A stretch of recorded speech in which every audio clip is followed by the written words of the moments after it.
Alright, here is the first card from the Paper Pumpkin Batter Up kit, and I created this with this card.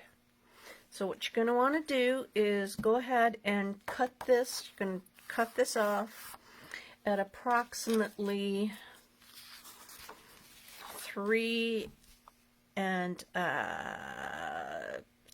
or just under 3 inches. So like you can go like 2 3/4. So go ahead and trim this off at like 2 3/4. I was trying to keep the majority of the burst. So cut that off, and you're going to use this packet. So you've got a half a sheet of red, you've got a blue sheet that is going to be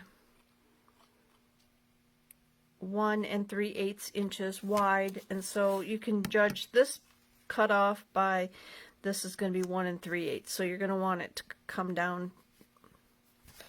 So let's just give it a quick measure, just so you got a. So 2 5/8. So I know you guys love those eighths measurements, but what I did, because all these pieces have gotten a dirty, cloudy, grayish background, I got out my smoky slate and a piece of sponge, and then I just dabbed in the, I'll do it on this one, so whoever gets this little kit's already going to have it done. So I just put it in there, and then I just dabbed around on it, and you can't, necessarily see it so much on this navy blue piece, but you're going to want to dab around on it. And then the same with this bumblebee piece, just dab your gray around on it to muddy it up a little bit. And that's all that I did for that one. I stuck the glue down, put your strip across the center of the two pieces, and then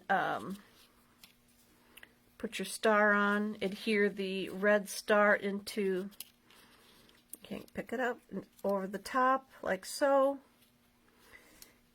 Pop that up on there, and then I did, I scraped some of it off, so that's why it doesn't look so hot, but I used white embossing powder with Versamark and heat emboss that. If you do not have those tools, then you can just use a white piece.